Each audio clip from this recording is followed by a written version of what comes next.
ഇന്ന് എളുപ്പത്തിൽ ചെയ്തെടുക്കാൻ പറ്റുന്ന ഒരു വൈറ്റ് സോസിൻ്റെ റെസിപ്പി കണ്ടാലോ? അതിനായിട്ട് ഒരു പാനിനകത്ത് 2 ടേബിൾ സ്പൂൺ ബട്ടർ ചേർത്ത് കൊടുക്കാം. ബട്ടറൊക്കെ ഒന്ന് മെൽറ്റ് ആയി വരുന്ന സമയത്ത് 1 ടേബിൾ സ്പൂൺ മൈദ ചേർത്ത് കൊടുക്കാം. ബട്ടർ ചേർക്കുന്ന സമയത്ത് ഏറ്റവും കുറച്ച് വേണേൽ വെക്കാനായിട്ട്, അല്ലെങ്കിൽ പെട്ടെന്ന് തന്നെ കരിഞ്ഞു പോകും കേട്ടോ. മൈദ ചേർത്ത് കഴിഞ്ഞാൽ നല്ലതുപോലെ ഒന്ന് ഇളക്കി യോജിപ്പിച്ചെടുക്കാം. 2 മിനിറ്റൊക്കെ മതിയാകും. അതിനുശേഷം ഇതിലോട്ട് 1 ടീസ്പൂൺ വെളുത്തുള്ളി ചെറുതായിട്ട് അരിഞ്ഞത് ചേർത്ത് കൊടുക്കാം. എന്നിട്ട് അതിൻ്റെ പച്ചമണം ഒന്ന് മാറ്റിയെടുക്കുക. നിങ്ങളുടെ കയ്യിൽ ഒറിഗാനൊക്കെ ഇരിപ്പുണ്ടെങ്കിൽ ഒരു 1/4 ടീസ്പൂൺ ഒറിഗാനോ ചേർത്ത് കൊടുക്കാം. 1 ടീസ്പൂൺ ചില്ലി ഫ്ലേക്സ് ഉണ്ടല്ലോ, അതും ചേർത്ത് കൊടുക്കാം. ഞാനിപ്പോൾ ഇതിനകത്ത് ചേർത്തിട്ടില്ല, കുട്ടികൾക്ക് എരിവ് അത്ര ഇഷ്ടമില്ല, അതുകൊണ്ടാണ്.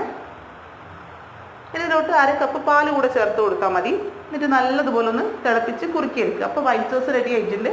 വീഡിയോ ഇഷ്ടമായി ലൈക്ക് ചെയ്യുക, ഷെയർ ചെയ്യുക, സബ്സ്ക്രൈബ് ചെയ്യുക.